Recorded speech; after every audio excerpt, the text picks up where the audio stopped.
Hey, hello, good evening. Welcome, y'alls.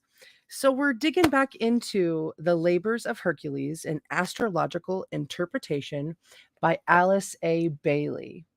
11:11. Woo! Okay, so yeah, I set the time for 11:10 because then that's a 111, which is like fresh starts, new beginnings. We just had the new moon in Pisces. Yeah, and that was great. So much goodness from that day. I had a really nice day and a really nice evening. So we're going to get into this eighth labor here, which is Scorpio. Hey, cheers, Kimba. Welcome. Let me see if I'm in this microphone. There we go. How do I, and then maybe I should make myself a little more like that. Is that how I do it? All right. Okay. So, labor 8, destroying the Lernaean Hydra. Lernaean.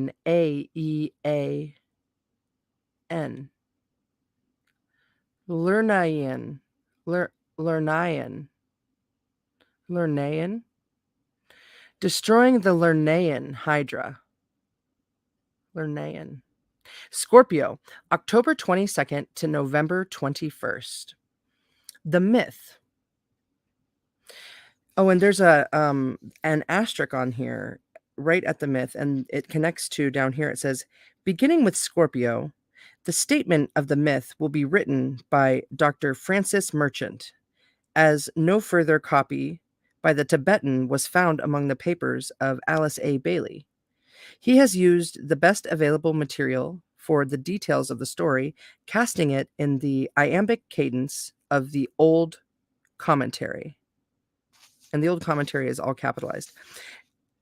Other material by Alice A. Bailey is used as before, with some necessary condensations and rewriting. Dang, right? This whole book's like an amalgamation. It's like Frankenstein.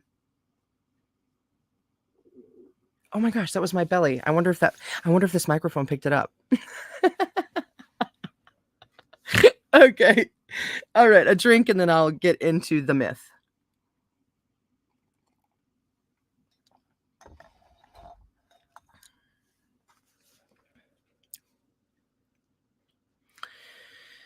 The great presiding one, enrobed in radiant calm, said but a single word. The teacher heard the golden command and summoned Hercules, the son of God, who was also the son of man. The light now shines on the gate the eighth. Oh, the light now shines on gate the eighth, said the teacher.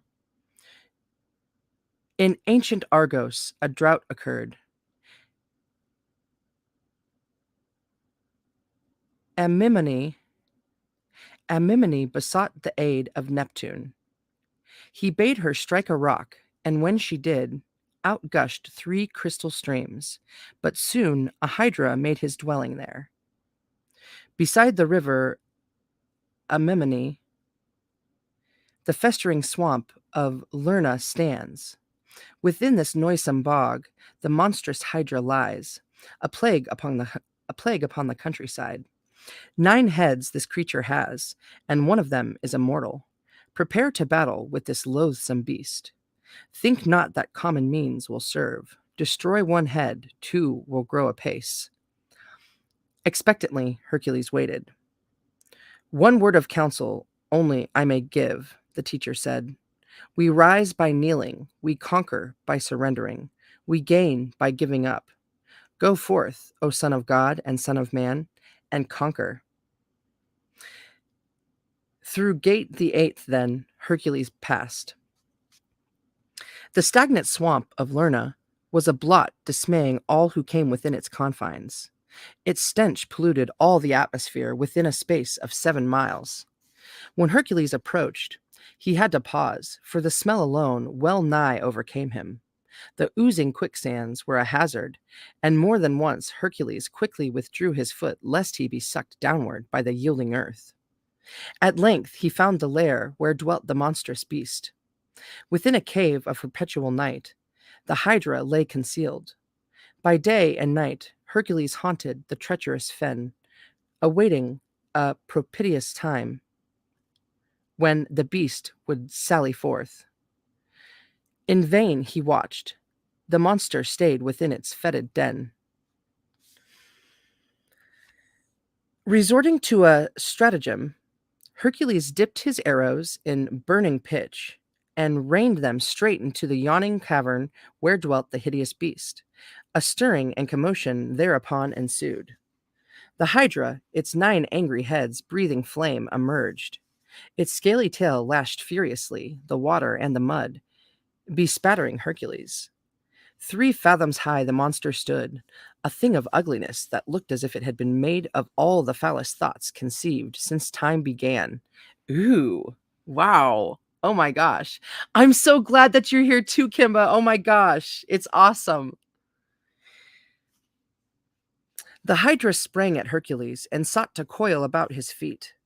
He stepped aside and dealt it such a crushing blow that one of its heads was immediately dissevered. No sooner had this horrid head fallen into the bog than 2 grew in its place. Again and again Hercules attacked the raging monster, but it grew stronger, not weaker, with each assault. Then Hercules remembered that his teacher had said, "We rise by kneeling." Casting aside his club, Hercules knelt, grasped the Hydra with his bare hands, and raised it aloft. Suspended in mid-air, its strength diminished. On his knees, then, he held the Hydra high above him, that purifying air and light might have their due effect. The monster, strong in darkness and in sloughy mud, soon lost its power when the rays of the sun and the touch of the wind fell on it. Convulsively it strove, a shudder passing through its loathsome frame. Fainter and fainter grew its struggles, till the victory was won. The 9 heads drooped, and with grasping mouths they gazed. The glazing eyes fell limply forward. Wow. But only when they lifeless lay did Hercules perceive the mystic head that was immortal. Then Hercules cut off the Hydra's one immortal head and buried it, still fiercely hissing, beneath a rock. Returning, Hercules stood before his teacher. "The victory is won," said the teacher. "The light that shines at gate the 8th is now blended with your own." Francis Merchant. Interesting. Right? There's so many letters to figure out some of these words, right?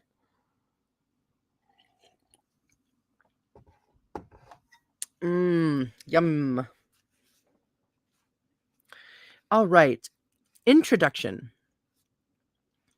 Again we find variations in the versions of the myth, and we have no longer the myth statement by the Tibetan to guide us. The story that the 9th head was the immortal head seems ruled out by the Tibetan's plain statement that there were 3 times 3, or 9 tests. The version used by Francis Merchant in the myth seems more accurate, namely that 9 heads were destroyed and then the mythical immortal head appeared. Further, the statement that this great head was buried under a rock gives ground for much pondering. Perhaps the use of the phrase hidden under the rock of the will is revealed. All versions state that it was so buried. In some accounts, it is stated that Hercules burned off the heads, and the divine fire would indeed be needed for this destruction.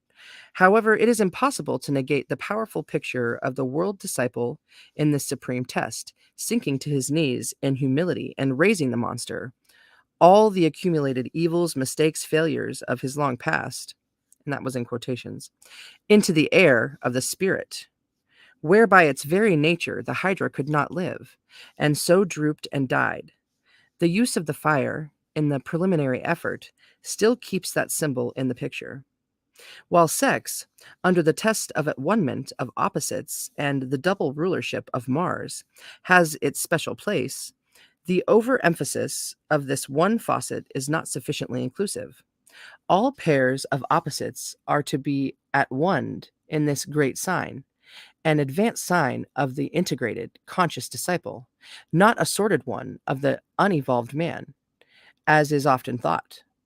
Again, one must read carefully and distinguish between people on the ordinary wheel and disciples on the reversed wheel, all of which is submitted for the pondering of the reader, not with authority. That's really awesome.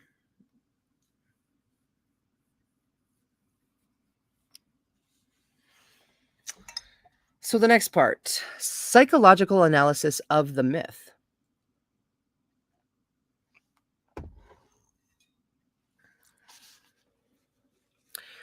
Hercules was told to find the nine-headed hydra that lived in a stench-drenched bog. Oh no, stench. Oops. A stench-drenched bog. Makes me think of the labyrinth. Ludo. Smell bad. All right.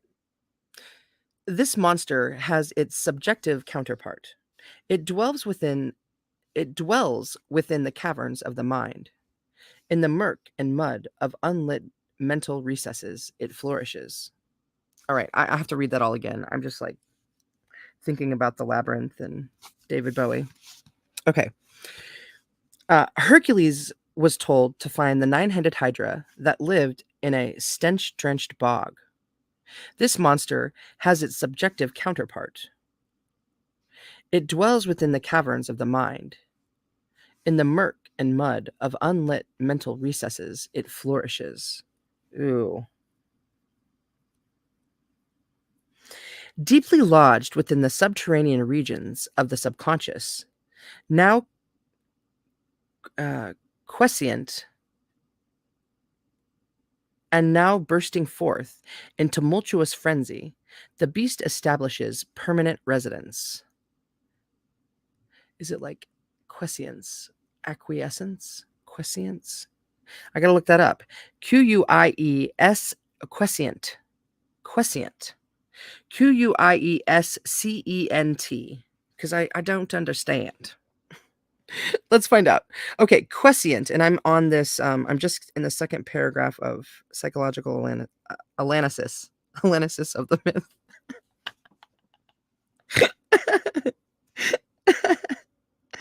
Okay, quiescent. Let's find out. All right. Mm, mm, mm, mm.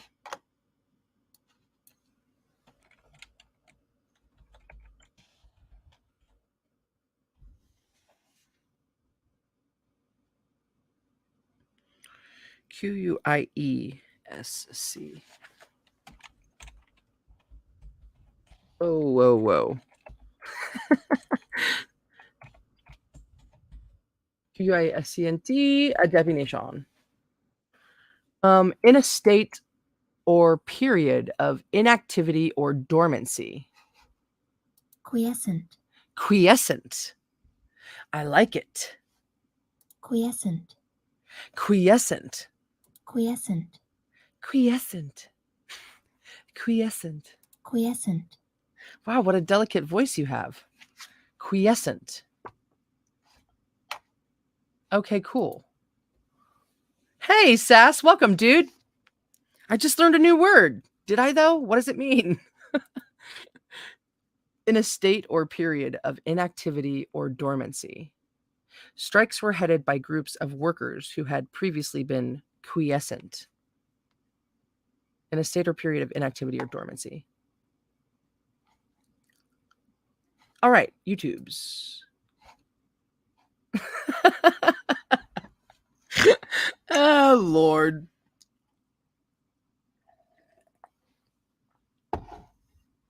Quiescence. Cool. I wonder, did I say it right? I wonder. I can't remember how I said it first. All right. Deeply lodged within the subterranean regions of the subconscious, now quiescent and now bursting forth in tumultuous frenzy, the beast establishes permanent residence. Wait a second.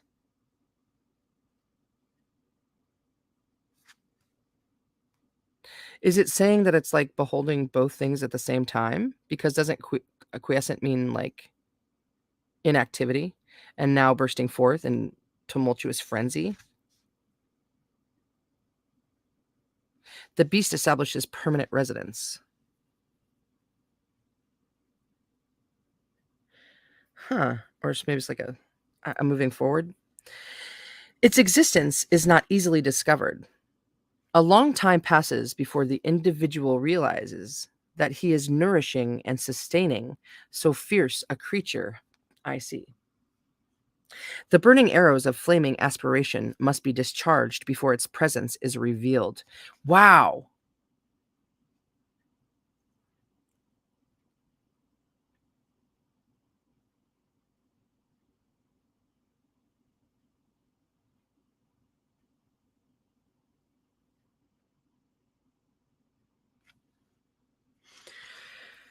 Fighting so formidable a foe is indeed a heroic task for a son of man, even though he is also a son of God.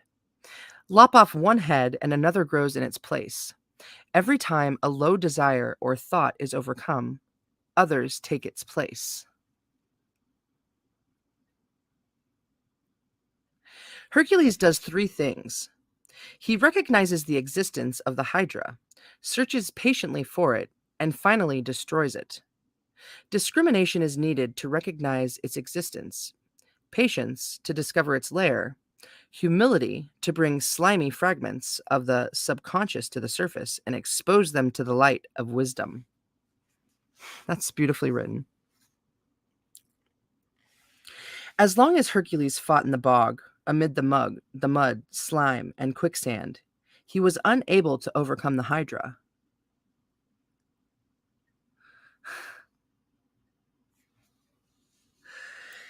He had to raise the monster into the air, that is, translate his problem into another dimension in order to solve it. You know? In all humility, kneeling in the mud, he had to examine his dilemma in the light of wisdom and in the elevated atmosphere of searching thought. From these considerations, we may gather that the answers to many of our problems come only when a new focus of attention is achieved, a new perspective established. This is wonderful. One of the Hydra's heads is immortal, we are told. This would imply that every difficulty, however terrible it may appear to be, contains a jewel of great value. No matter to no attempt to dominate the lower nature and discover that jewel is ever futile.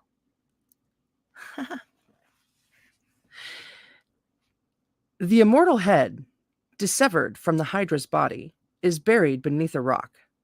This implies that the concentrated energy which creates a problem still remains, purified, redirected, and increased after victory has been gained. Such power must then be rightly controlled and channeled. Beneath the rock of persistent will, the immortal head becomes a source of power. Hmm.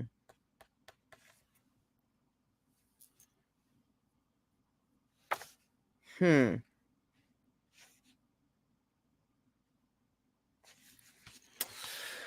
Dang, I love this.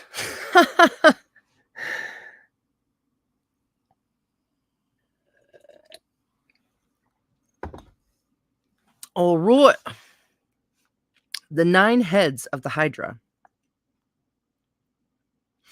The task assigned to Hercules had 9 faucets.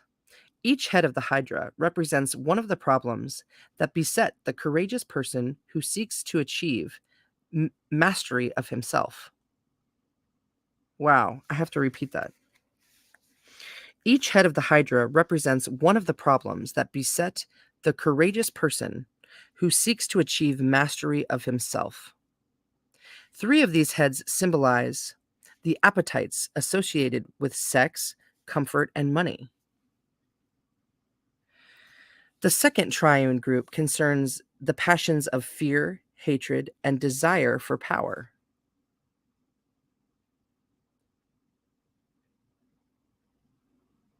The last 3 heads represent the vices of the unilluminated mind: pride, separativeness, and cruelty.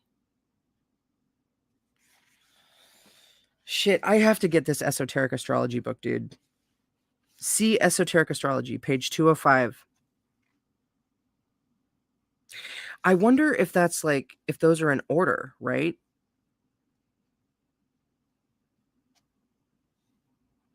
Well, let's read some more. The dimensions of the task which Hercules undertook are thus plainly apparent. He had to learn the art of transmuting the energies that so frequently precipitate human beings into catastrophic tragedies. The 9 forces which have wrought unspeakable havoc among the sons of men since the beginning of time had to be redirected and transmuted. Men today are still striving to achieve what Hercules succeeded in accomplishing. Problems arising out of the misuse of the energy known as sex engage our attention on every hand. The love of comfort, luxury, and outer possessions still grows apace. The pursuit of money as an end instead of a means shrinks the lives of countless men and women. Thus, the task of destroying the first 3 heads continues to challenge the powers of mankind thousands of years after Hercules accomplished his extraordinary feat. So it is seemingly to be in order. The 3 qualities of character that Hercules had to express were humility, courage, and discrimination. Humility, to see his plight objectively and recognize his shortcomings. Courage, to attack the monster and lay coiled at the roots of his nature. Discrimination, to discover a technique for dealing with his mortal foe. Uncovering the cesspool of base desires and egotistical urges that fester in the subconscious nature has been the work of modern psychoanalysis. The latter technique brings the unsavory data of repressed impulses to the surface. It is true, but often stops at that point. The individual realizes that a monster lies concealed in the subterranean areas of consciousness, yet feels baffled and bewildered in trying to deal with this formidable enemy. Hercules invokes a brighter light than that of the analyzing mind. He seeks to raise his problem to a higher dimension, not to stir endlessly in the slough of the subconscious, endeavoring to see his dilemma in the light of that wisdom which we name the soul. He confronts it from a new angle of vision. By doing so, he breaks the Hydra's grip and eventually subdues the beast. That's lovely. Hey, welcome in, Delaney. Awesome to see you. Welcome all, in fact. Welcome now and later, whenever you take a listen. This book is just marvelous. I hope, man, I really hope a lot of people take a listen on this or buy it and read it. It's so good. Let's get a sip before I get in again. Man, I feel a burp in there too, to be honest.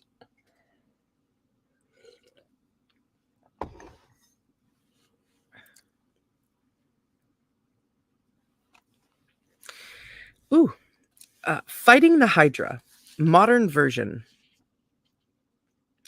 A consideration of the 9 problems that confront the person in this day and age who seeks to slay the Hydra should shed light on the strange forces at work in that keg of explosion, the human mind.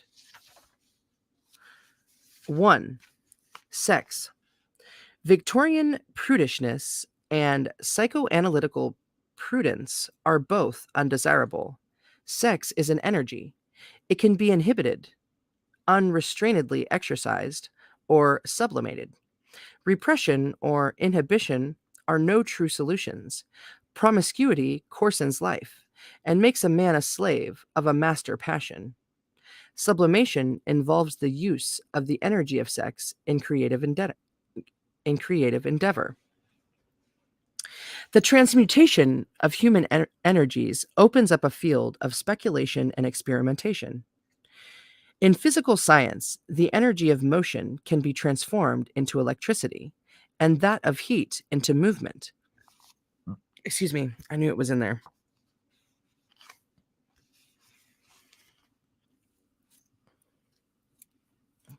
Woo! Hey, Juice! Yay! Welcome! Oh my gosh, this is awesome. Welcome. To what extent, then, can human energies be redirected?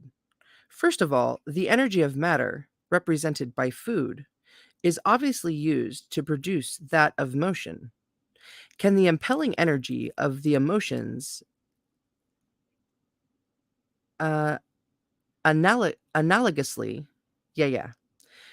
can the impelling energy of the emotions analogously be rechanneled into the activity of thought?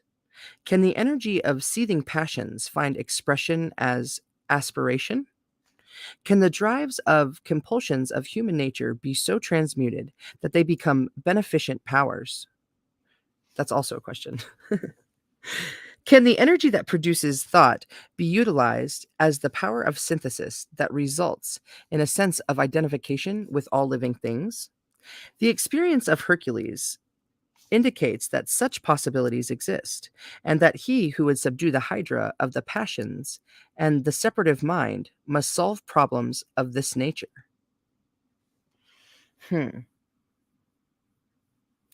2. Comfort. As an eternal sense of dissatisfaction spurs man to an ever greater to ever greater heights of achievement, comfort is often a brake upon such striving. Clogged down with possessions and blunted by the beguiling sense of comfort, the spirit wilts and fades. The prisoner of comfort sinks back in apathy, forgetting the struggles and trials that temper the keen blade of spiritual striving. The will to search, the impelling drive to solve the mystery in the acorn of life, is alien to the narcissistic inclination to make comfort a central motive in life. Right?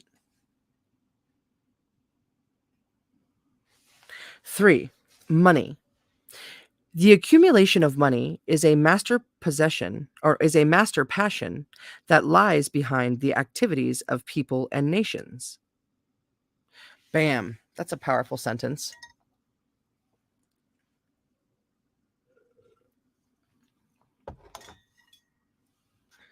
I'm going to start that again just because I liked it. 3. Money. The accumulation of money is a master passion that lies behind the activities of people and nations. Ethical and human values are disregarded in the mad endeavor to gather power conferring gold. Inevitably, choices are determined by money considerations rather than by spiritual convictions or ethical principles. The urge to accumulate wealth is insatiable. No matter how much a person may have, he still avidly craves more. A crippling effect of this form of mental distortion is self centeredness. The individual suffering from this affliction, let's try that again. The individual suffering from this affliction too often wishes to receive everything and to give nothing. The state of the universe is determined for him by what he succeeds in acquiring. He regards himself as a terminal point and acknowledges no responsibility to confer on others the benefits he himself has received. Yeah, we working on that giving, right? We got to be doing the giving. I mean, yeah, it's a give and a take. It's a back and a forth. It's awesome, right?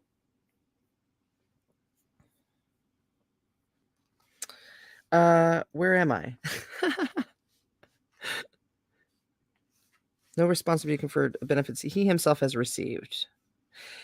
Are not intellectual riches and spiritual treasure aspects of wealth that should claim our efforts? May they be shared with all, and he who gives away all he has finds himself richer than he was before. The urge to acquire, actually, since I'm all bendy now, let's get this over here and get back in. Okay, here we go. Son of a gun. Son of a gun. Okay. I guess I have to start this one again. I can't. Are not intellectual riches and spiritual treasure aspects of wealth that should claim our efforts? They may be shared with all, and he who gives away all he has finds himself richer than he was before. The urge to acquire material goods may someday be transmuted into the desire to amass knowledge and the will to acquire the jewels of the spirit. Oh, it's happening! It's happening! 4. Fear. In countless ways, the phantoms of fear torment the sons of men. These illusory shapes perplex and frighten them, acting as shackles on their feet and a millstone around their necks. Many people cower cravenly when haunted by the harrowing fears of ridicule, failure, the unknown, old age, chance, and death. Can these fears be eliminated? The experience of Hercules suggests that they can be overcome by raising consciousness to a higher point of integration. When a person's life is refocused about a higher purpose, the threatening shadows of fear are pressed back to the periphery of thought. As long as the indeterminate monster of fear prowl in the twilight of the subconscious, they will have the power to blanch the cheek and turn the heart to ice.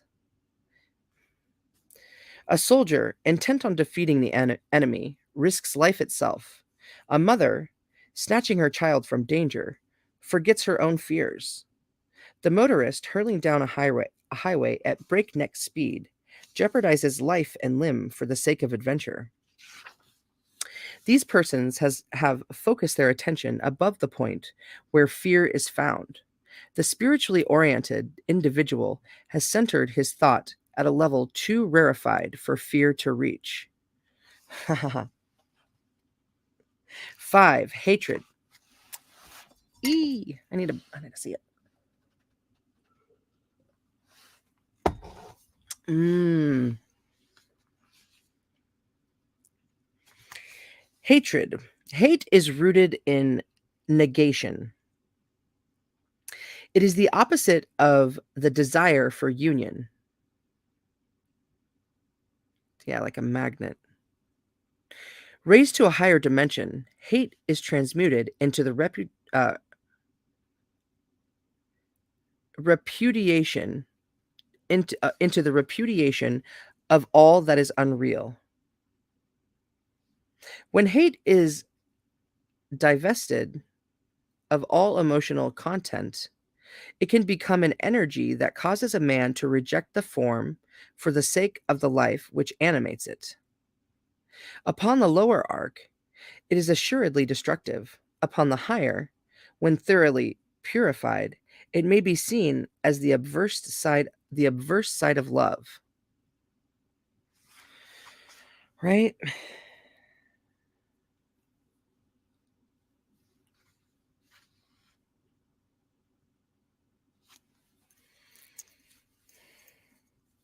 Six, desire for power.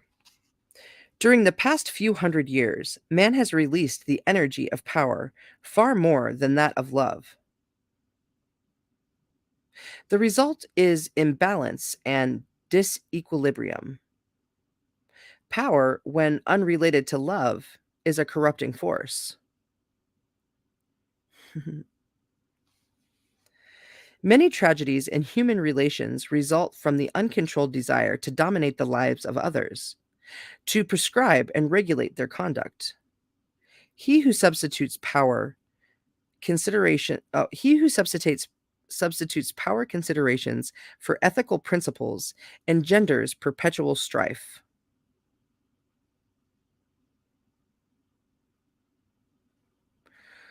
He who substitutes power considerations for ethical principles engenders perpetual strife. Okay, yeah.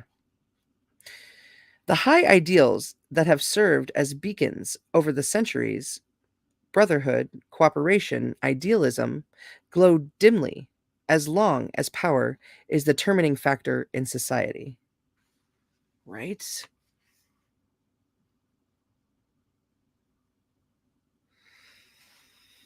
When transmuted, however, the will to power becomes the will to achieve and the will to sacrifice. The harsh, self centered will is transformed into a distributing agent of beneficent gifts. Then, indeed, power serves love and love glorifies power. 7. Pride. The walls built by pride incarnate a man more securely than prison bars. Fastened by the heavy chains of self exalted thoughts, he looks at other human beings with condescension. Thus, he weakens the link that binds all men together in indissoluble brotherhood. Setting himself apart, he steps further and further beyond the circle of human sympathies. Hercules falls to his knees as he struggles with the Hydra, symbolizing in this posture the spirit of humility that must be attained. The exaltation of personality inclinations must be replaced by the expression of self sacrificing tendencies. 8. Separativeness. The analytical mind divides and subdivides, prizing the part above the whole. Greater emphasis is placed upon the indications of diversity than on the overarching fact of unity. Such fragmented thinking militates against the impulse towards synthesis. The separative attitude is more conscious of the differences between men than of the similarities. It conceives of religion as a series of antagonistic units rather than a single expression of spiritual impulse. It considers the opposition of classes in society to be more important than the common humanity that makes men brothers. It views the earth as a series of disparate nations rather than as one world. Yeah, right? Like, nations are just cults, basically. And culture, which is beautiful too. I'm not saying that that's a bad thing. I'm so blessed to be a part of culture, right? But I'm just saying it's wonderful, but there's lots of them, right? And it all is like rooted in the love for humanity, for our brothers, for our sisters, for our mothers, for our friends. And that's why we build traditions in the first place. And they're all like built around our climates and, our artistic sensibilities and whatever it is that we thought of first that then we could manifest out here, right?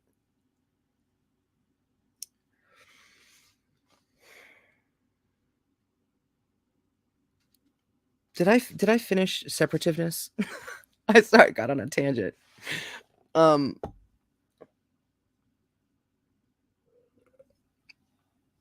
oh yeah, countries, cults, rather than as one. Okay, so there's one more little paragraph here under separativeness.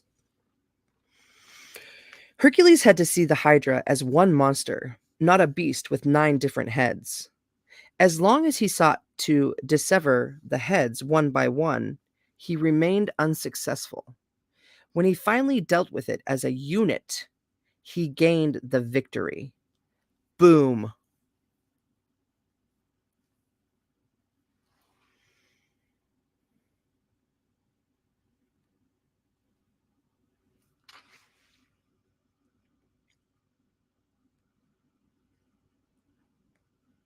Moderation,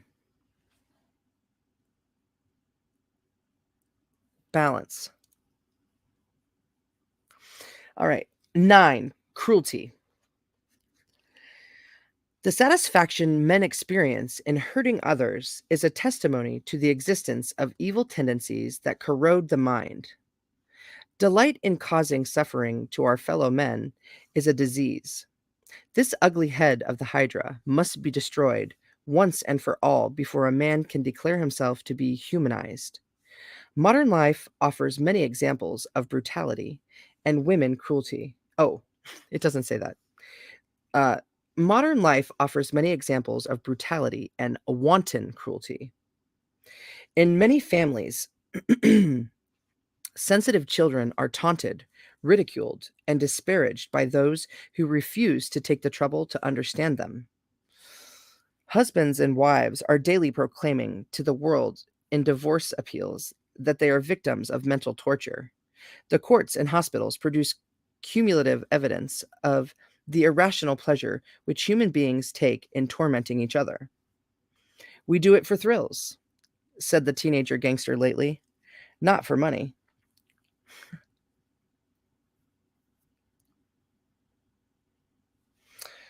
I bet that's of its time. Or maybe I'm just like, I don't know, out of the loop. When this monster cruelty is held high in the air, and the light of reason and compassion, it loses its power. The task of translating the energy of cruelty into that of active compassion still remains. In two tests, Hercules killed when he should have loved, but in Scorpio, he achieved this transformation, rooting out of his own nature a tendency which would have crippled him in every future undertaking. Such is the achievement of Hercules, psychologically speaking, in this labor. He has admitted light into the dark recesses of the subconscious, grappled with the monstrous forces that wallow in subliminal slime, and has overcome the enemies of his own household. A cleansing process has taken place, and Hercules is now ready to embark upon the next labor, in which he will have to demonstrate his ability to control the powers and potencies of the mind. And that's by Francis Merchant. Man, that was really good. I love that.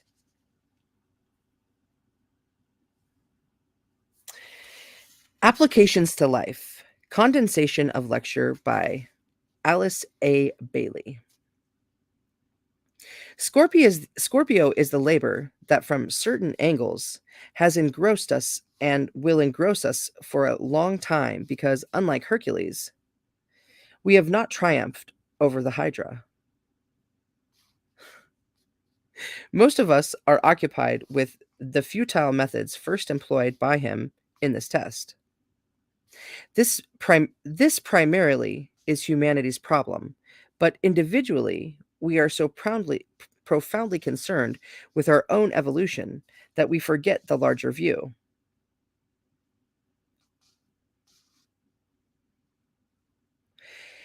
If ever we are going to climb the mountaintop in Capricorn, we must lose sight of the personality and begin to function as souls.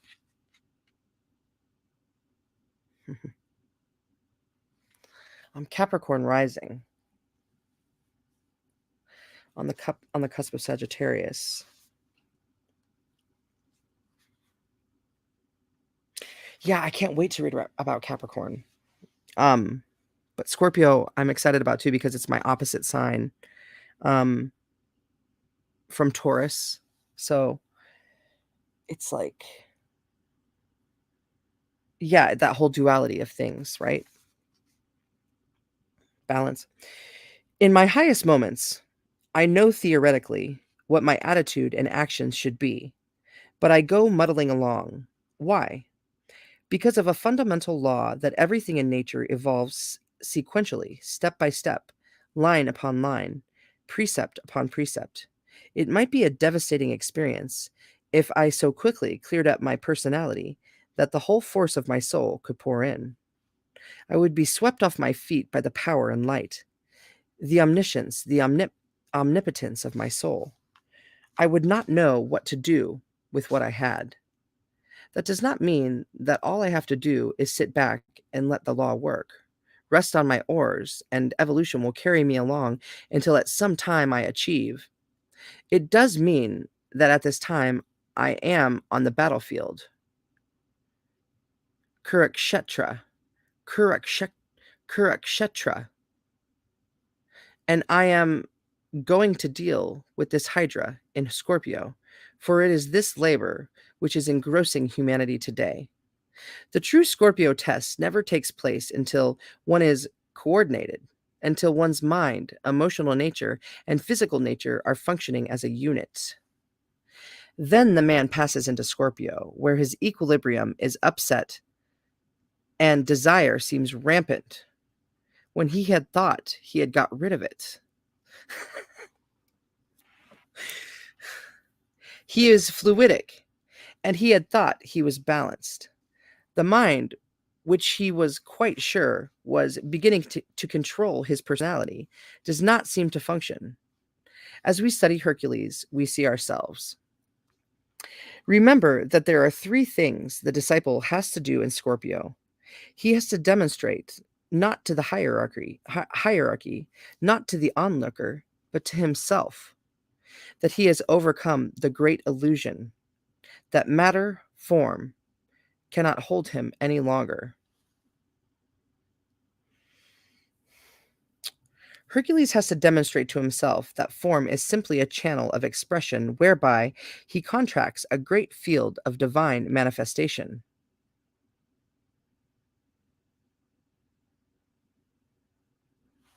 I have to repeat that again. Hercules has to demonstrate to himself that form is simply a channel of expression whereby he contacts a great field of divine manifestation. From reading some books on religion, one might come to the conclusion that form, emotion, and mind are all evil, undesirable things to be got rid of. To my mind, it is fundamental to grasp the thought that if I get rid of physical form, I have no means of contacting one divine expression, because God is in my fellow man, in this physical, tangible world in which I live. And if I have no form, none of my five senses, I shut off from myself God in one form. The personality is not to be killed, not be stamped out. It is to be recognized as a triple channel of expression for three divine aspects. All depends upon whether we use that triple personality for selfish or divine ends. The great illusion is the utilization of that personality for selfish ends. To sum up the whole story, in the sign of Scorpio, the self is determined to kill the little self in order to teach it the meaning of resurrection. Wow. Oh, thanks for pointing out the 1155, Kimba. Dang. Awesome.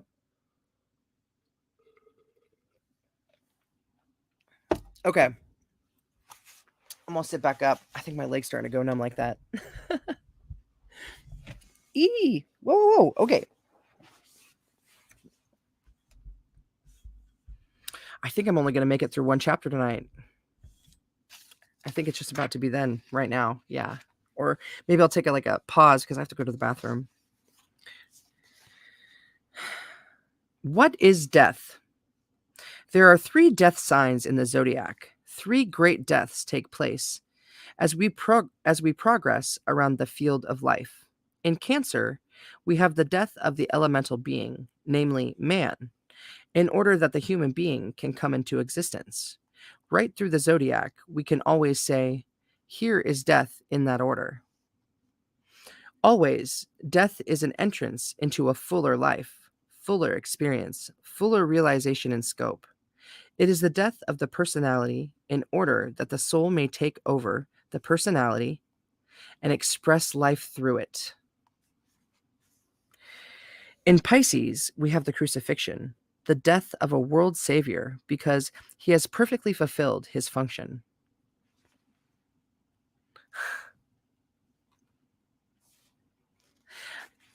If you I read one of my favorite books. I think it was the first one that I read here.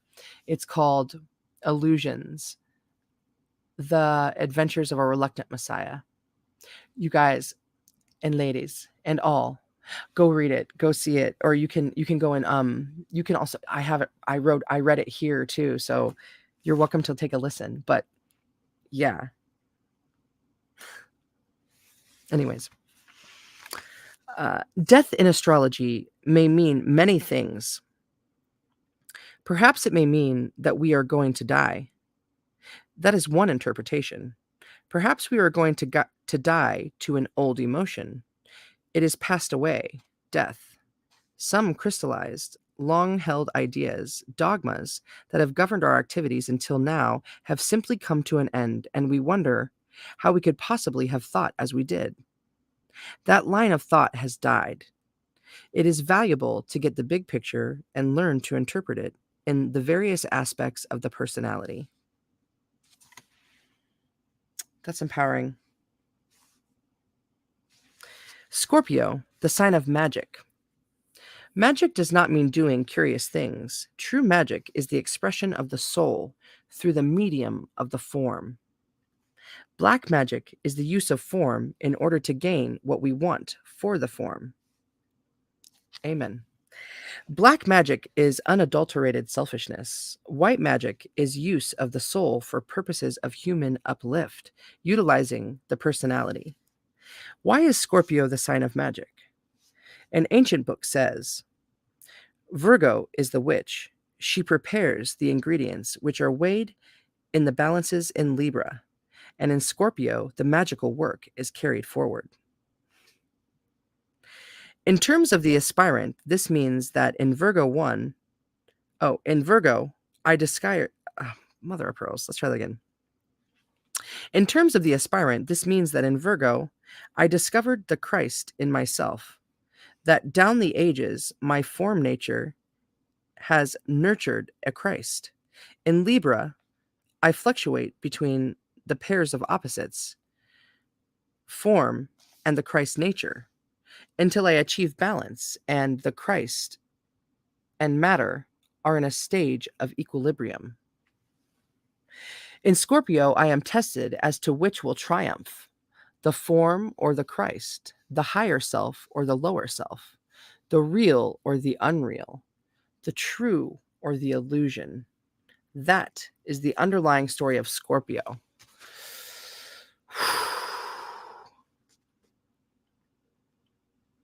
Oh my gosh, I have to pee so much. And I'm just going to keep drinking. Woo! All right, yeah, I'm going to get through this chapter and then make some decisions.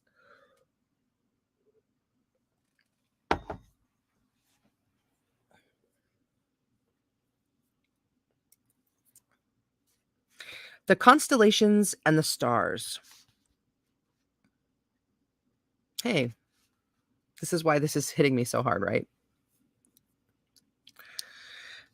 Taurus, which is the opposite of Scorpio, is the sign of desire expressed predominantly on the physical plane as sex.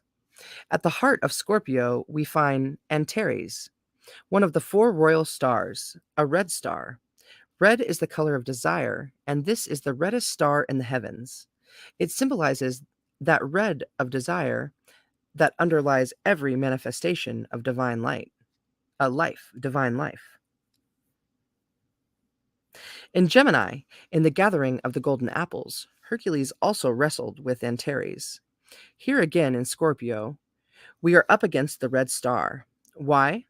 Because the problem of humanity in this great solar system of ours is that of the attraction between the opposites, meaning desire. Oh, that is the answer. That was one sentence.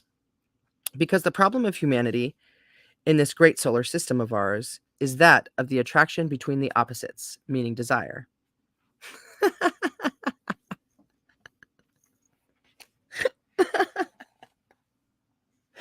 Oh, Lord.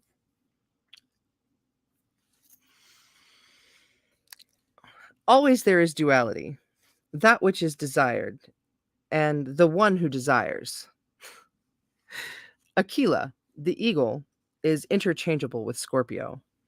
The eagle has much to do with the United States, and the arrow of Sagittarius, the next sign, is also dominant in the seal of the United States. Aquila, the eagle, is the bird out of time and space, and as Hercules struggles with the Hydra, he looks up. Uh, and as Hercules struggles with the Hydra, he looks up, sees the eagle, and is reminded that he has come forth into incarnation and will fly back from whence he came. Eee! Itchy nose. There are 3 constellations connected with this sign which are tremendously interesting.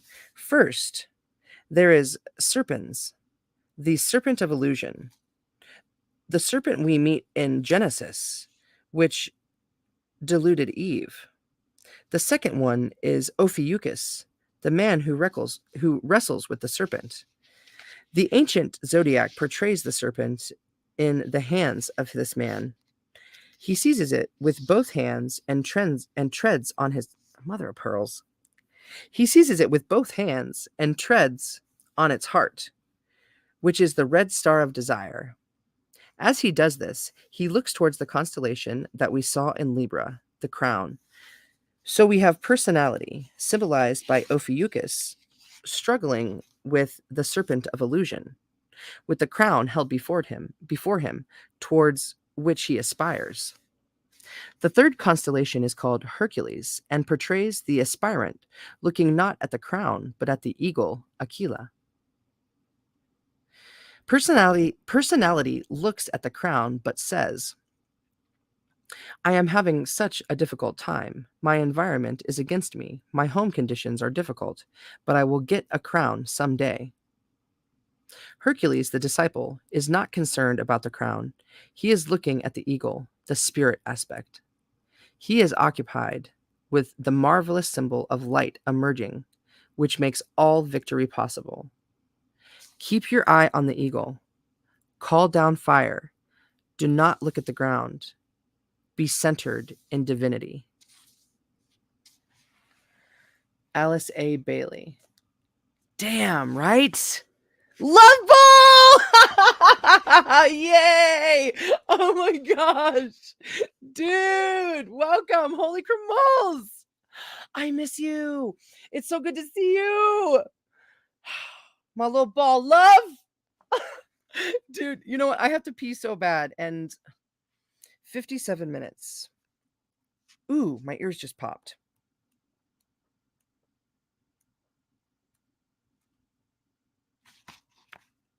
All right, you know what? I'm going to go to the bathroom and then I'm going to read Labor 9. Okay? I'll be right back.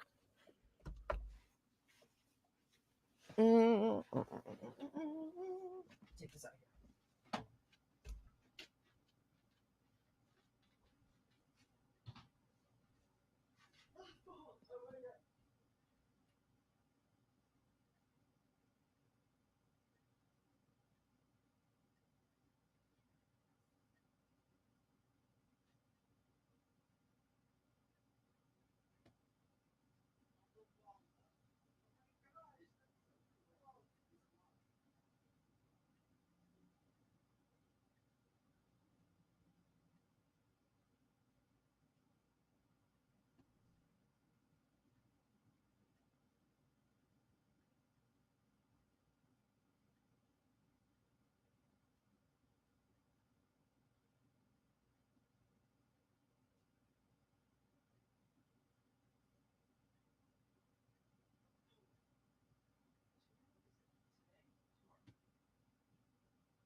All right.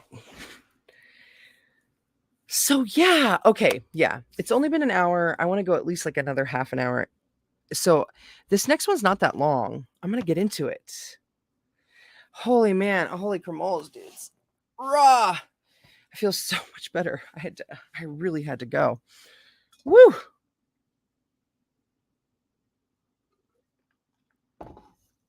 Okay. So, wow, that was really something. That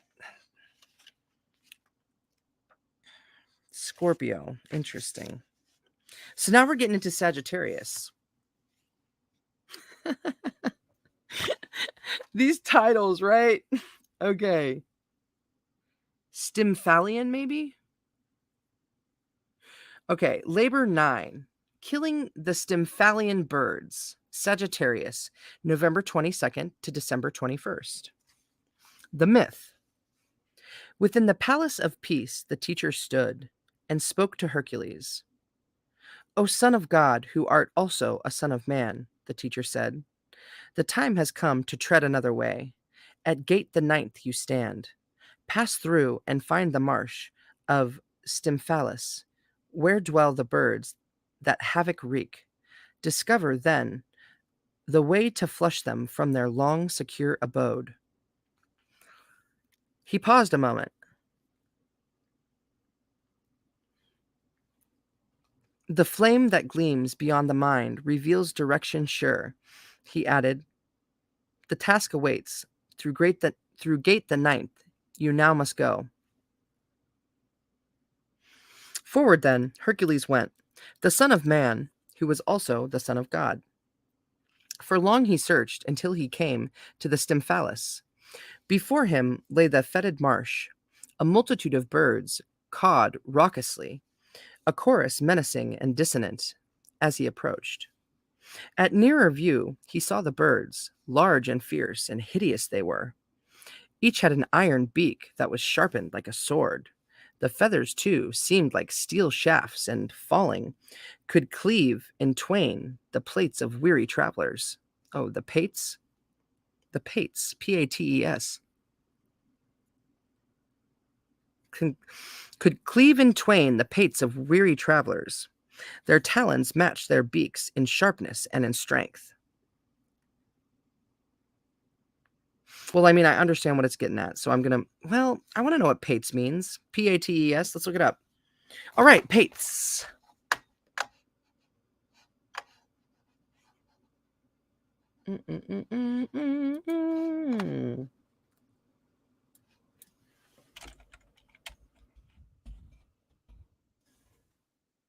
Pate, archaic, humorous. Oh no, it's a person's head. A pate, a pat, Pate. pate. Pate. Mm-hmm. A scratch. He scratched his balding pate. Head. A person's head. Okay. Awesome. That's awesome. I never knew. Cool.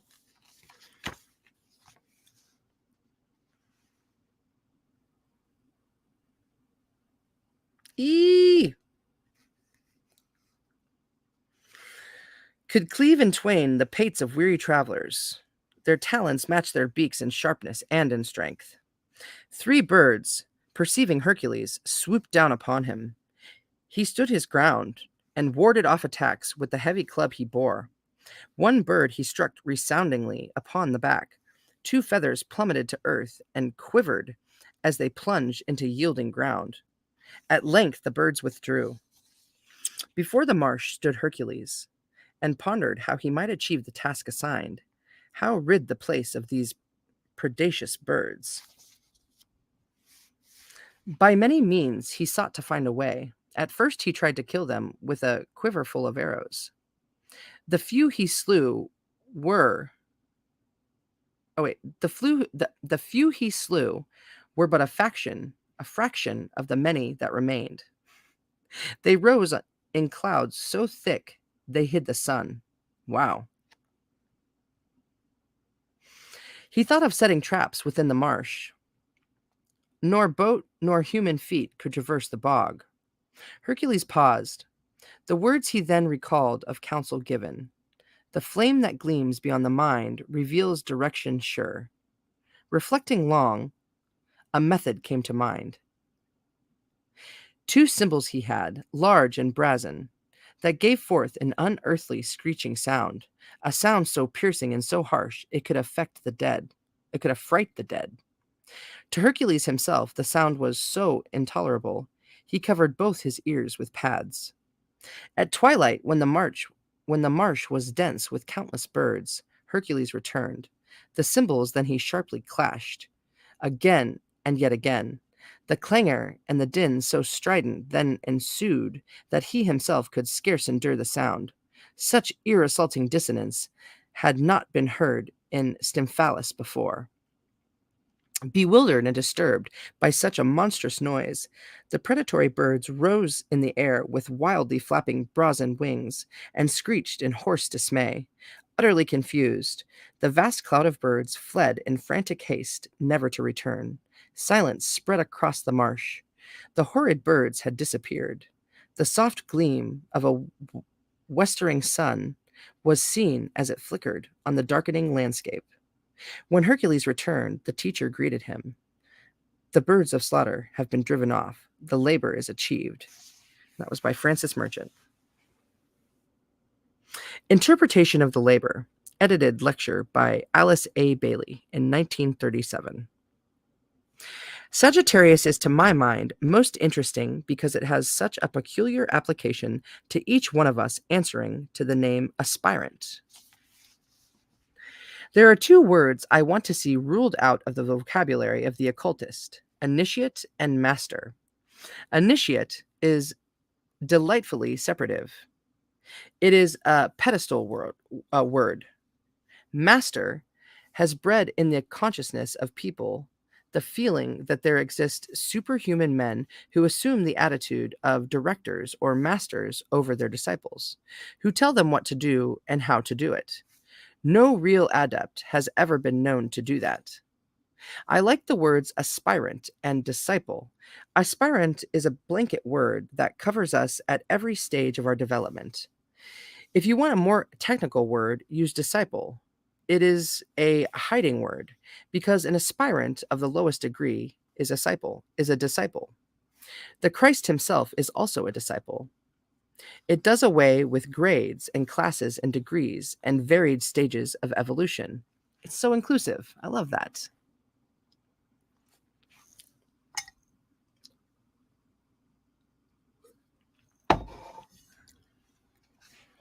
Where we stand on the ladder of evolution is our own private affair. The world will know what we are when we have done the work that is outlined for us in this labor of Sagittarius. We have already dealt with the stupendous sign Scorpio, in which Hercules demonstrated to himself the fact that he could no longer be taken in by the serpent of illusion. He was free from fear and glamour, from all that could beguile him. The vision could be seen.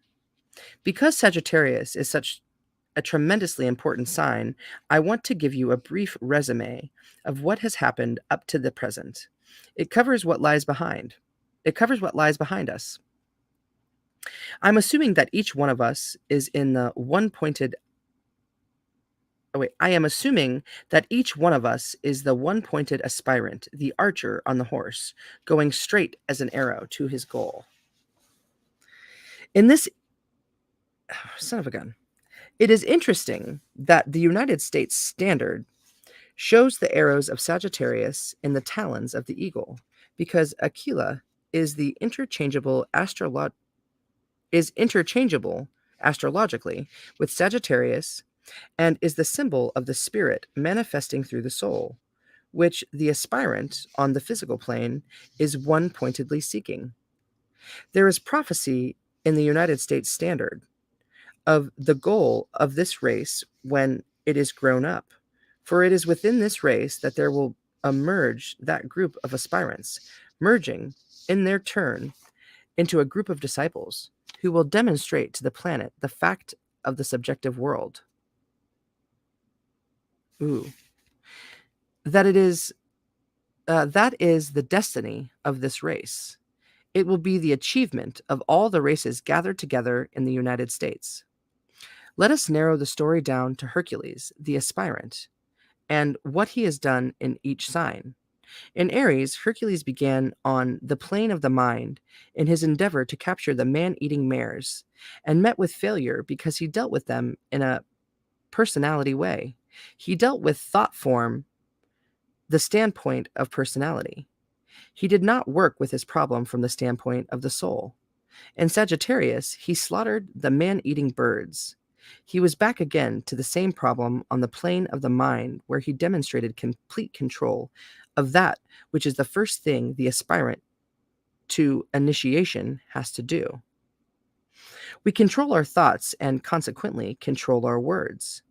There is no initiation for us until we do it. In Aries, he began to control thought. In Taurus, he worked down to the astral plane and came up against the problem of sex, the demonstration of the great law of attraction in the universe in its lowest aspect. He had fairly good success. He did control the bull and drive it into the city of the Cyclops. In Gemini, it began to dawn upon him that he was dual. He was engrossed with the problem of soul and body and how to coordinate them. That is why Gemini fluctuates in the early stages. In Cancer, he passed on to a certain amount of mass consciousness. He took form. That is a stage of human incarnation. With many, the fact that they are human beings with relationship to other human beings just does not enter into their consciousness at all. In Cancer, Hercules began to get that viewpoint. The moment you get that, you capture the timid doe of the intuition, and you begin to be intuitive, not psychic. Then Hercules passed into that difficult sign Leo, where so many are now, and became a very forceful individual.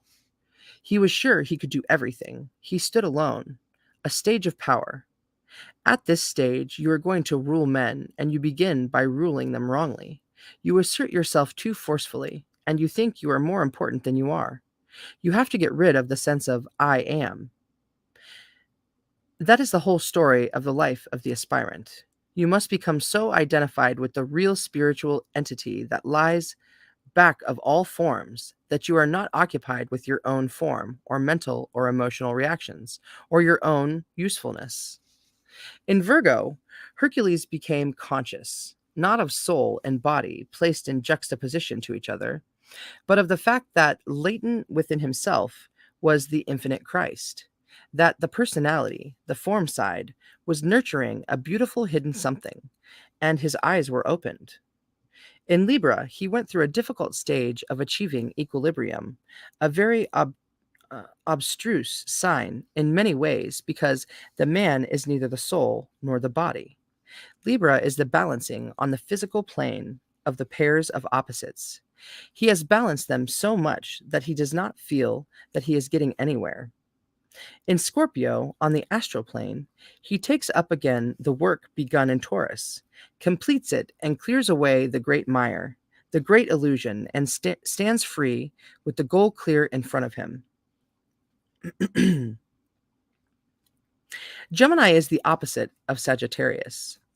Gemini duality, Sagittarius unity, the one-pointed going forward, the unified personality, conscious of the soul, determined to enter the sign Capricorn, where the great transition is made out of the fourth into the fifth, or spiritual kingdom.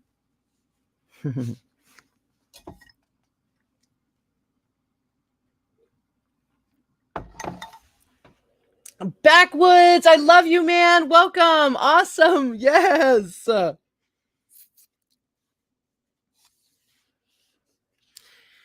Sagittarius is the archer on the white horse, sometimes pictured as the centaur with the bow and arrows. In these two modes of picturing, the centaur half human and half animal, the archer on the white horse half human and half divine. You have the whole story. The white horse is always the symbol of divinity. Christ came forth riding on a white horse. There you have Sagittarius in the book of Revelation. It is a double sign, and whenever you have a double sign, you have a problem. In Sagittarius, just as in Scorpio, Hercules took up and completed the work started in Taurus. He took up and completed the work started in Aries. In Aries, he was dealing with thought at its source. In this sign, he demonstrates complete control of thought and speech. Sagittarius has sometimes been called the sign of the effect of Scorpio.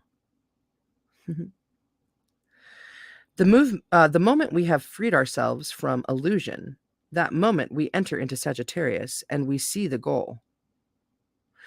We have never really seen it before because between us and the goal, there is always to be found that cloud of thought forms that prevents us from seeing it.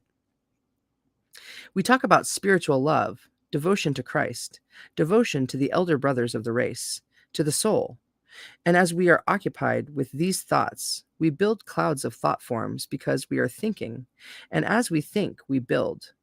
Therefore, we have built around ourselves such a cloud of thought forms about our aspirations that we do not see the goal. I'm not cutting away the ground under your feet, but stop thinking so much about what to do and learn more simply to be.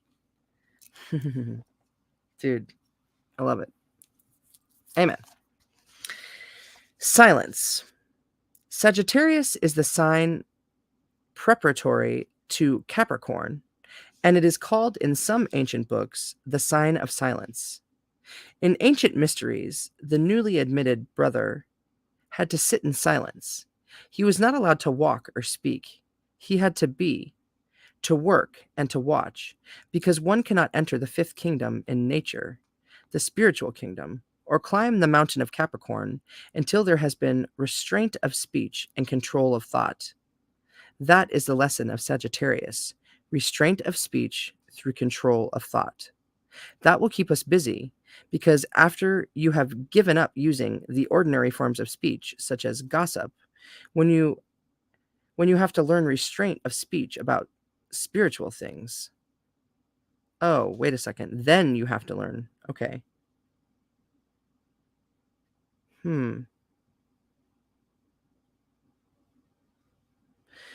That will keep us busy because after you have given up using the ordinary forms of speech, such as gossip, then you have to learn restraint of speech about spiritual things. You have to learn what not to say about the life of the soul. Very copious talking about things for which people may not as yet be ready.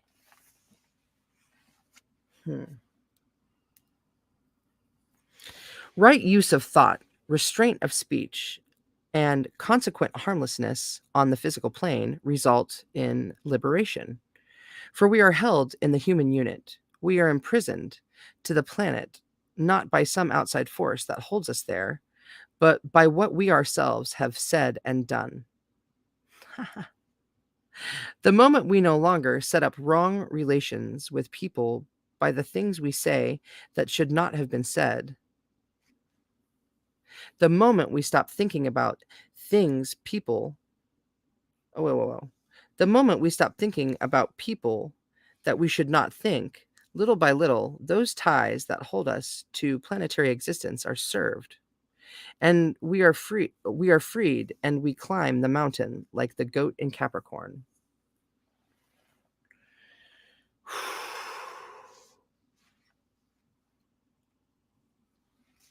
It has been asked, must we make mother of pearls? Yeah. I gotta call it after this chapter. I think I'm tired. It has been asked, must we never make karma for ourselves or do anything that would tie us to any human being? Because as long as we tie ourselves to any human being, we have got to go on reincarnating. Well, I'm going to tie myself to humanity by service, by love, by disinterested thought. That means something, but I am not going to tie myself by critical thought, self-pitying thoughts, by gossip, by words that I should not say. I'm not going to have for my motive my own liberation. A caution: don't be good, don't be harmless. Don't serve merely in order to get away from it all, which is what a lot of people do. Stay with humanity as Christ does, or like that great life whom we are told will stay in his appointed place until the last pilgrim has found his way home. I really like Alice A. Bailey.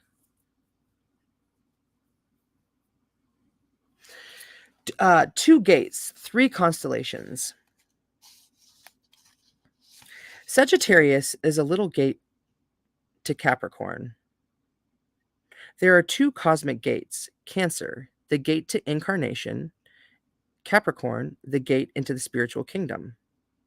Prior to Capricorn is Sagittarius, spoken of as a lesser gate. I like to think of it as the little gate at the foot of the hill through which we pass before climbing up the mountain, and in passing through that little gate, we demonstrate our ability to rightly use the arrows of thought. That is a great test. Man, I think I might have just been like super challenged this past year. I mean, what? Thank goodness for challenges.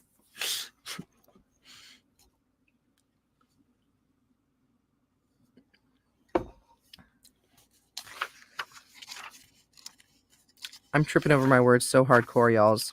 Was this a good idea? We're going to do it to it. Okay. Aw, thank you, Love Ball. There are 2 birds to be seen in the heavens close to Sagittarius. One, Aquila, the eagle flying straight into the face of the sun, the bird out of time and space, the symbol of immortality, the symbol of that secret hidden thing that lies back of our souls even.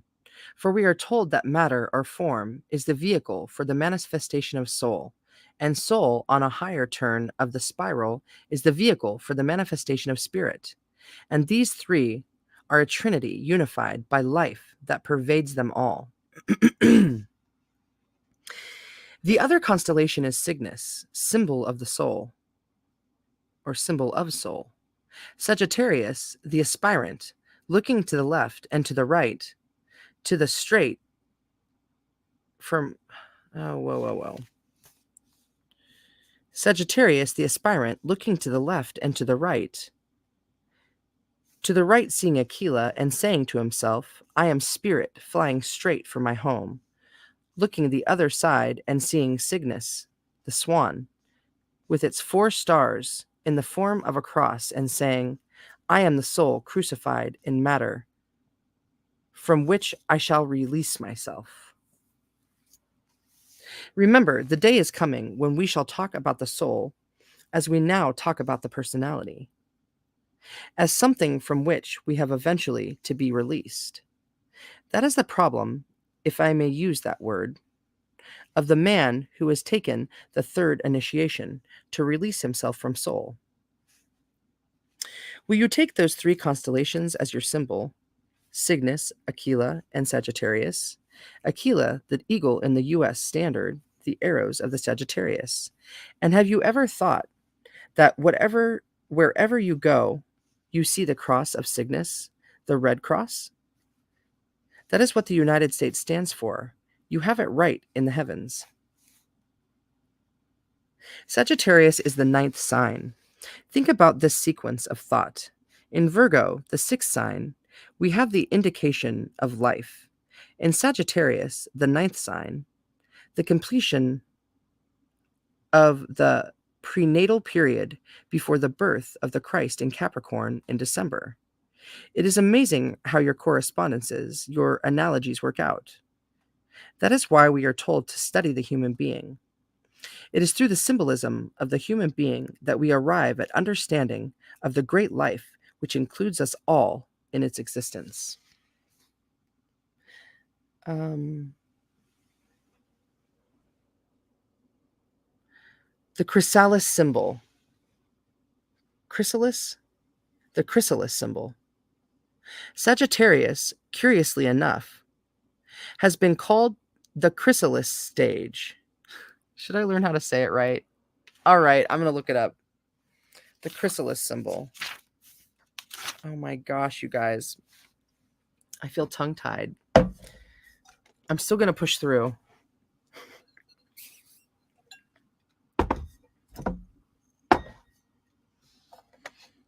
All right. Bum, bum, bum, bum, bum.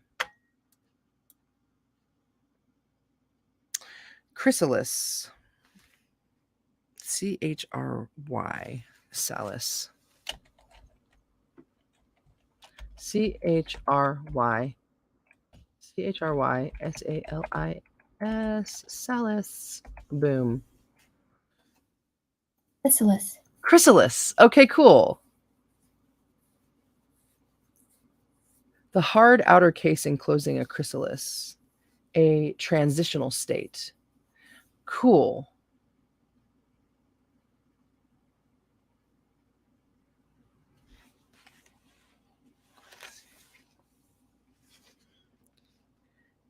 Chrysalis.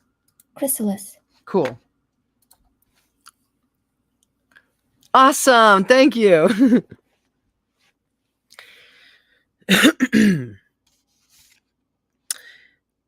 The chrysalis symbol. Sagittarius, curiously enough, has been called the chrysalis stage. The man is neither one thing nor the other. In the chrysalis, you have the strange triplicity of the caterpillar, the chrysalis, and the butterfly. The caterpillar, we are told, reincarnates 5 times. It sloughs its skin 5 times. 5 is the number of man. Then there comes that curious happening in the life of the caterpillar where there is a complete change, and from a thing crawling about prompted by desire, eating all the time, there comes the stage of the chrysalis. What goes on in that chrysalis stage is a most mysterious happening. We are told that inside the hard shell of chrysalis, which the caterpillar has constructed, there is nothing but a fluid. Every single thing has broken down, and in that fluid are what are called 3 centers of life. And because of the interplay between those 3 focal points of energy, a change goes on, a rebuilding, until there emerges, out of the period of silence, a wonderful butterfly. It is almost as though in the chrysalis there were 3 aspects of divinity symbolized and working to a pattern, the Christ pattern. Consider what goes on in the life of the individual aspirant in Sagittarius. There has been a complete breaking down of everything in Scorpio. Everything has been reduced to fluid, for Scorpio is an astral sign and water is the symbol. In the life of the aspirant of today, I need not enlarge upon it. There has been a complete breaking down of everything. As one person said to me, there is nothing left to live for. There is nothing interesting enough to pull one through existence. Why? Because you are an aspirant, a disciple. It is the best indication you can have of your status on the ladder of evolution. Everything has broken down and you know it. But the 3 aspects of divinity are still there in the fluid, and they will work, and the pattern is there. The chrysalis stage is Sagittarius. It is interesting to carry the sequence of thought or achievement from Scorpio into the power and success developed in Sagittarius, for it is a sign of power. The true Sagittarian is a very potent person, potent because it is the sign of silence, potent because it is the sign of one-pointedness, and the goal is seen for the first time clearly, potent because it is the period immediately preceding the birth of the Christ. The spirit of truth. Sagittarius, we are told, is the spirit of truth. It is the sum of all truth growing out of individual revelation. Now, the usual happening when there is an individual revelation is secretarianism, an illustration of Sagittarius misused. I had a revelation. God has revealed this, that, and the other to me. I immediately impose upon my fellow man my personal interpretation of truth. I see no truth but my truth. I am an aspirant, but all aspirants must interpret truth as I see it. If not, they are not aspirants. You must believe in reincarnation because it is the truth. You must believe in the masters of wisdom because they exist. You must believe this, that, and the other. One pointed, yes, but a little bit of the truth. just so much of the truth as your poor little brain can grasp, and yet such a tremendous revelation to you that you think it is all of the truth. In Sagittarius, the first of the great universal signs, we see truth as the whole when we are using arrows of thought rightly. I will say, this is for me, my formulation of the truth, because it helps me to live. Other groups use other terminologies, and only as I can grasp my brother's way of looking at the truth is it possible for me to have the vision. All the various forms of one truth, that is what is that is what is realized in Sagittarius. All the various truths form one truth. That is what is realized in Sagittarius. And you cannot go through the gate at the foot of the mountain until you have seen where your little bit of truth forms part of the group mosaic. That is all. That was cool. That was freaking cool.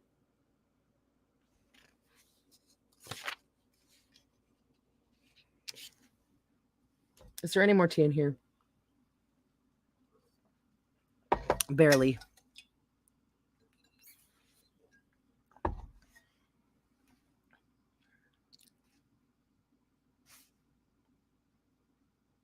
I really liked that. The spirit of right. Sagittarius has been called the sign of the spirit of right, growing out of the contentions of the previous 8 signs. When I am really functioning in Sagittarius, I will have learned to discriminate between right and wrong. I will know what is right for myself, but I will also have learned this lesson, that my right may be my brother's wrong, and my brother's wrong may be my right. That it is impossible for me to say what is right for you because we all have a different equipment, different heredity, different tradition and background, different racial tendencies. We are all so diverse, and carrying that thought on, we all come along different rays with an R. We have different egoic rays and different personality rays. And the more you know about these things, the less you can talk about them. I know what is right for me, and I will endeavor to live by my right, my idea of right. I do not know what is right for you, but I will give you the credit for doing the best you know. If we could assume that attitude towards each other, the spirit of harmlessness, control of thought, and restraint of speech would emerge in the world, and we would escape from our world problems. The world would never be put right by fighting. The world will never be put right by fighting, but by right thought, and it will be a soul process. Someone has said that in Scorpio, we have conviction of sin. In Sagittarius, we have conviction of right. 3 gifts. We are told in some books on astrology that there are 3 signs of beneficent outpouring in the zodiac. One is Aries, from which there is pouring out upon us the gift of existence. A quotation from a Hindu scripture tells us that there are 3 things which by the grace of God we have: the gift of being a human being, the longing for liberation, and coming under the guidance of a perfect sage in your own heart.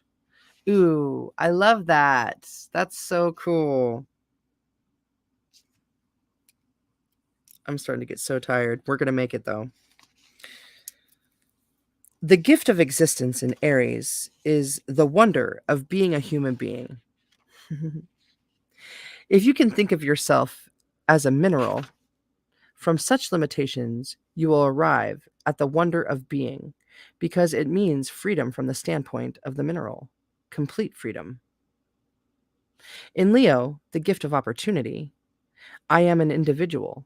I shall use life for myself if I am a little Leo, or I shall use the opportunity to open the gates for other people. In Sagittarius, the gift of power. Do you feel able to have power? One definition of an occultist is a human being who works in the world of powers and forces. I do not know anyone who can safely be trusted to wield power. Why? Because Sagittarius has not done its work. Restraint of speech has not yet been learned. Control of thought has not yet been mastered. And the soul is not potent enough. When we love enough, we may have power. When we love enough and are harmless enough, then the gates of heaven and hell will be put into our hands, but not before. Let us begin to love, not sentimentally, but through beginning really to understand human beings, to identify ourselves with them and love them. You can know what a human being is with all his fruits or with all his faults, and you can love him, not from a superior standpoint of saying, poor thing, someday he will be where I am, but from the standpoint of saying, I have been just like that, or I am just like that. The gift of existence, the gift of opportunity, and the gift of power. The three great gifts of the zodiac. 3 constellations. There are 3 constellations connected with this sign, the 3 most beautiful. Lyra, the seven striped harp, Lyra, the 7-stringed harp. The aspirant learns to play upon the harp, and he makes music with his life. Ara, the altar, because the aspirant places all upon the altar, not in the spirit of sad renunciation, bracing himself to be perfectly miserable, but in the spirit of, there is nothing else to do. I am detaching myself from these things in order that I may more perfectly and fully serve. And Draco, the serpent. We met the Hydra, the serpent, in Gemini. Now we meet Draco, the serpent of wisdom. Music in the life of harmony, sacrifices in the personality reactions and desires, and wisdom. And hovering over 2 other constellations, Aquila, spirit, and Cygnus, the soul. Do you see why I am so thrilled over Sagittarius? It is such a beautiful sign, and there is so much to say about it. I have omitted so much. Details of the story. We read that the marshes of Acadia were filled with man-eating birds, pictured in ancient books as ferocious storks, the birds of Stymphalus. Or it could be Stymphalus. They were 3 in number, 3 major birds, but there were many small ones. They were wasting the land, but they could not be seen. They were hidden in the brush, in the undergrowth, doing damage, but they could not be located. As usual, Hercules rushes to the land of Acadia and determines to rid the land of these man-eating birds.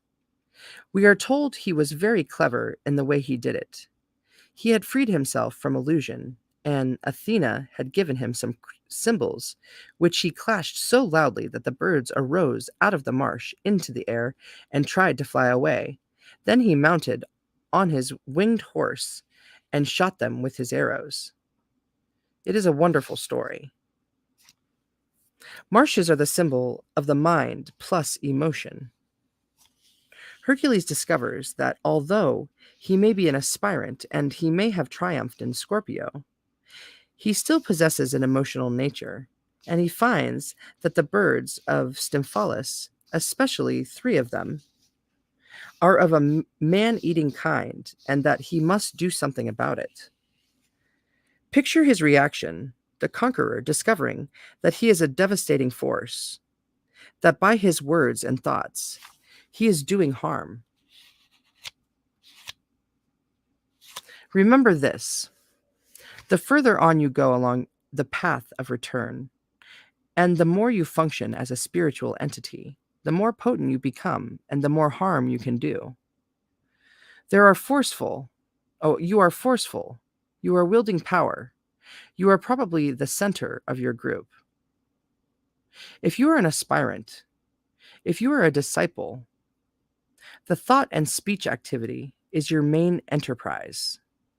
You weigh your thoughts because there is potency back of your thought.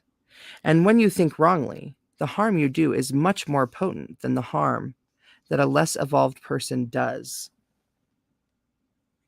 Deep! Oh my gosh! I love you. I'm so tired. I'm so happy you're here. I'm just about to finish. I'm on my last page. And I'm so happy that you're here. Oh my gosh. You guys, my loves.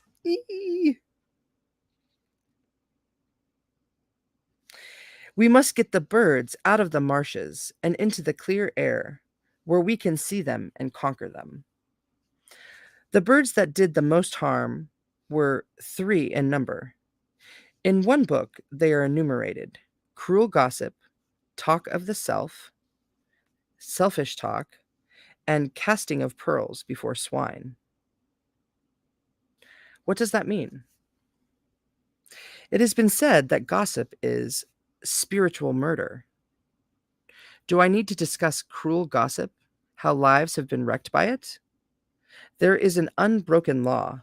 If you gossip, you will be gossiped about. We get what we give. If you give service, you will get service. Kindness, kindness, love, love.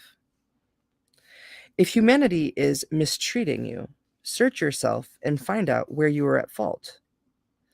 An ancient scripture says, "To him who is harmless, all enmity ceases." I know that when I achieve harmlessness in thought, word, and deed, then I will have no problems. The fact that we have problems presupposes our harmfulness. Talking about oneself, we are always occupied with our own problems, our own affairs, casting pearls before swine, talking about the occult troubles for which the healers or hearers are not ready. If you are a disciple, you will know to what I refer. The problem is clear. I am a Sagittarian, and so are you. We are living with the emblem of Sagittarius in front of us all the time. We are trying to bring harmony into our lives, trying to lead the altar life, seeking to contact the serpent of wisdom. Begin with thought and speech, and begin today. I love that. I love this book. Man, thank you all. I love yous. I'm quite tired. I am so tired. And I'm really thankful that we did it to it. 1 a.m. Holy cremoles, dude. Wow. Yeah, I think I woke up early. Dang. Oh, so yeah, I'll be back again tomorrow. And I don't know. I don't know if I'm going to be able to finish it tomorrow, but maybe. We'll see how it goes. I love you guys. Thank you so much. I appreciate you. Thank you for your supports, your times, your energies. Okay. Yeah, we'll see you next time. Thank you. Mwah. Until then.